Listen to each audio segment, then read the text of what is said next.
Hello.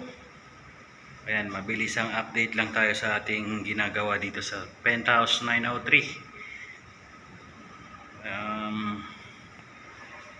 Nakapag-apply na tayo ng first coating dito sa living room. Ito. Ayan, sa ceiling.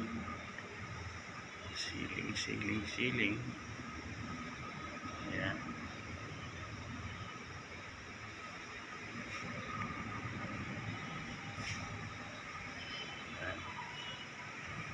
At yung wall na pahiran na natin yan ng first coating against the light. Ayan. Bali na paikutan na natin itong mga idol ng latex na 701 o primary paint. Ito yung kabuuan ng living room niya.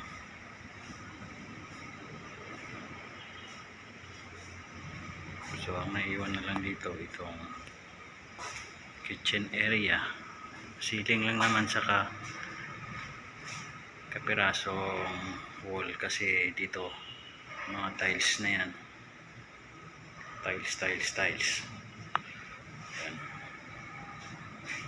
So nakapag-cutting na rin tayo dito sa cornisa at sa baseboard.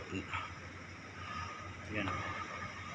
So kagandahan dito sa ginagawa namin na to, hindi na kami gumagamit ng ibang pintura, puro latex paint lang o yung water based na pintura kasi walang amoy. Bali yung mga pinto at mga cabinet sana mga duko finish dapat, hindi na rin pinaduko. So puro kiskis pahid lang gagawin namin dito.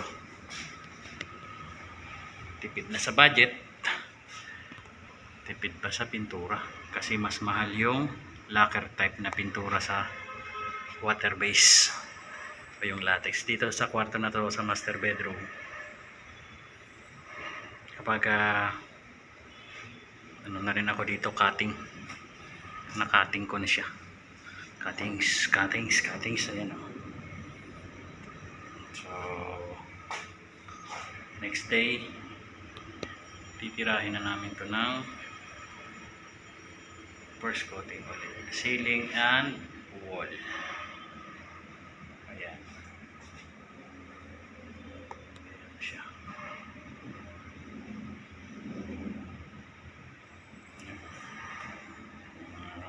Sapin namin karton para hindi mapatakan yung mga carpet. Dugtong lang siya. So ayan mga idol, update lang sa susunod ulit. So, hanggang sa matapos tong ginagawa namin dito, sana samahan nyo ako. Ayan, regular shoutout ulit Ma'am Lintik and the rest of the team. Hindi ko na isa-isahin kasi hindi pa ako nakagawa ng listahan ng mga dapat kong i-shoutout. So pang ano na lang, in general na lang yung gagawin natin. Ayan, mega loud shout out Team Lintik headed by Ma'am Lynn at sa lahat ng mga team member. Salamat sa suporta nyo guys sa